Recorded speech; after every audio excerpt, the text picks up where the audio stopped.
I'm Leon Todd for G66. Welcome to another Tuesday Tone Tip. On today's video, I want to show you how you can use the USB routing capabilities in your Fractal device to incorporate software-based plugins into your setup. Before we get started, I'm on the FM9 today. I have the ODS 100 Clean amp model together with my LT Mess OS EV Mix 1 IR. This one is on Exchange. It's based on an oversized boogie cabinet with some EV speakers, and on the neck pickup of my Strat, sounds like this.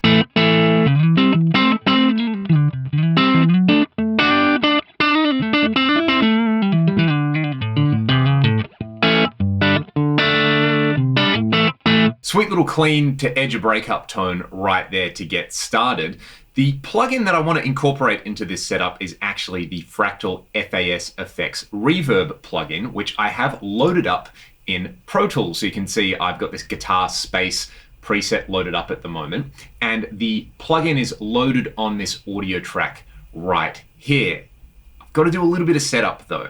The first thing that I want is I don't want to use the main output from my FM9 to hit this plugin. I'm going to create a feedback loop that way. So I'm going to use one of the secondary outputs. I'm actually going to use output number 2 to feed audio to the plugin. So let's go back to FM9 edit. What I want to do is first go to setup over here, and I'm going to come down to audio. You can see down here that you can map the USB audio. You've got a couple of choices in here.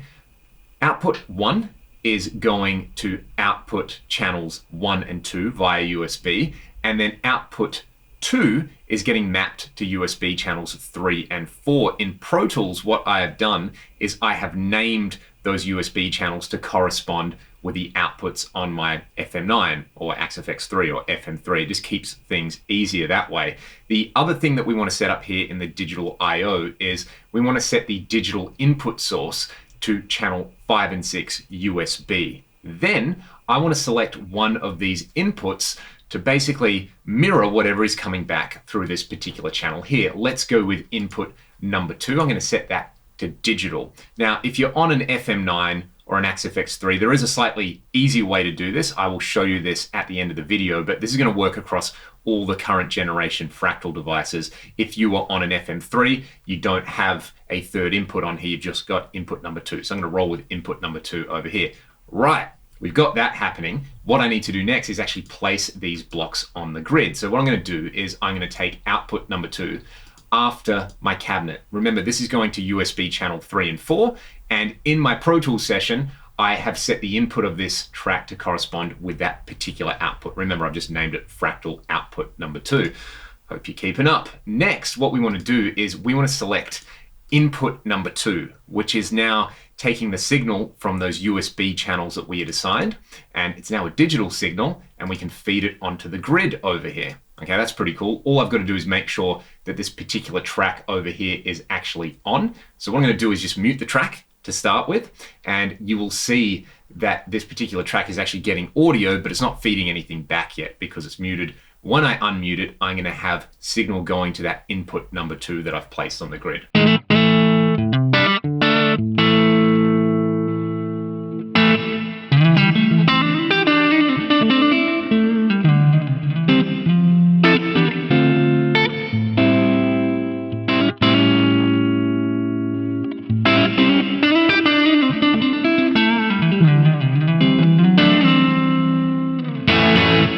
And there you go. I have got the reverb plugin feeding into the hardware unit, and then I can do whatever I want with this particular signal. For example, if I didn't want to feed it up here, if I wanted to like feed it to say an internal block in the FM9, like maybe a chorus block, I could apply some chorus to the reverb before adding it back into everything. Just for fun, let's actually do that. Let's go with one of my blocks, this Boss DC2 style thing. So now I've got chorus from the FM9 on reverb from the plugin on my computer.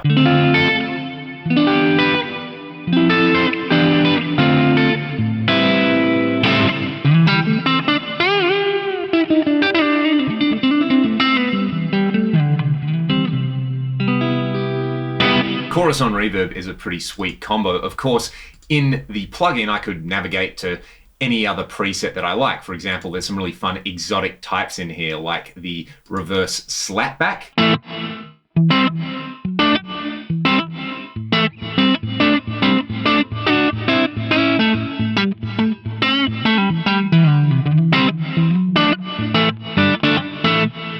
formation is one of my favorite big ones in here. A fun trick you can do is using the input block over here, go to the input block output level and assign an expression pedal to it. So let's set up pedal number 1. I'm using a Fractal EV1 and we'll set the maximum to be at about 0 dB. Then what I can do is actually swell this effect in. So check this out.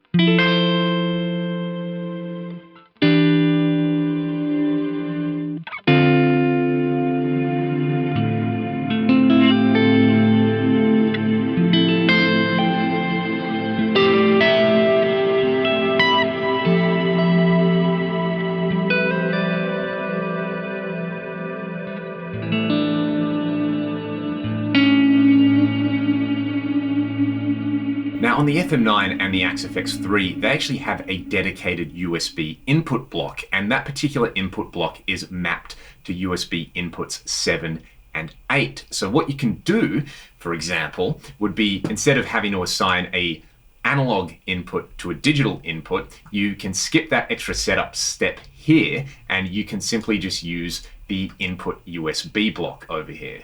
So this will work on the FM9 and the FAS-FX3, but not on the FM3. This block isn't there. This is why I wanted to show you the universal way to do this first. However, like I said, this is no longer USB channel 5 and 6, it's USB channel 7 and 8. So you would have to go into your DAW and make sure you select those inputs on here. So you can see over here, this particular track is now being fed by Fractal channels USB 7 and 8. I've just got another instance of this plugin. I've got it set on the spring delay. Back in FM9 edit, you can see I've got the input USB block over here, and exactly the same thing is going to happen. Let's check it out.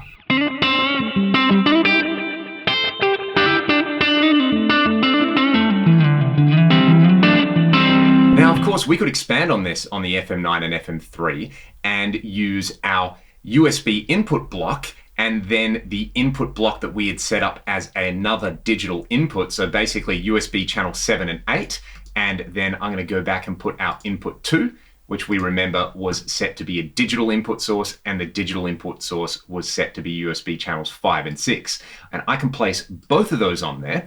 I'm going to use this output 2 from the FM9 to feed 2 separate audio tracks in Pro Tools, each with an instance of the FAS-FX Reverb. So I'm going to go with this particular channel here. This one is receiving from output block number 2, just like this number 1, but it's being sent to the USB channels 7 and 8.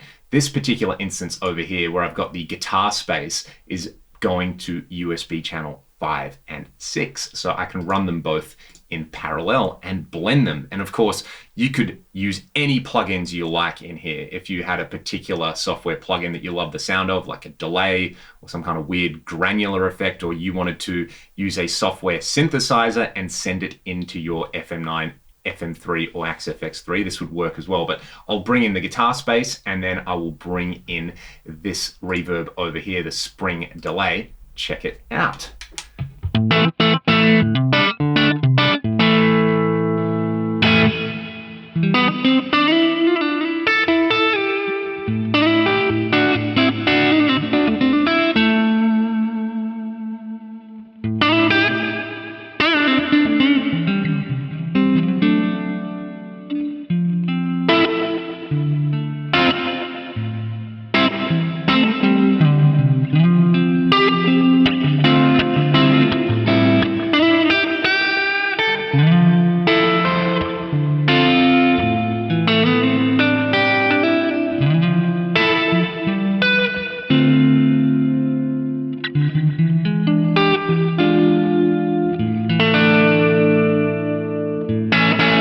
The example that I used here didn't really use any of the built-in effects in the FM9, which I would personally use first. If I just wanted a reverb, I'd use the reverbs that are in the reverb block on here because they sound amazing. However, the world of plugins is a massive, massive space with so many great creative sounding effects in there, and it's really, really easy to incorporate with your hardware in this setup. You know, another example that I mentioned was a software synthesizer that you might want to add to your setup. You could use a software-based looper. There's so many creative things you could use this for. You could even use it for playing back backing tracks and processing them in the FM9 using this particular USB channel mapping on here. So I hope this video made sense. You might have to watch it 1, 2, 3 times to get the idea of it. But once you've got it set up, it really does make incorporating plugins and software-based effects really easy into your setup. If you've got any questions, please let me know in the comments section below.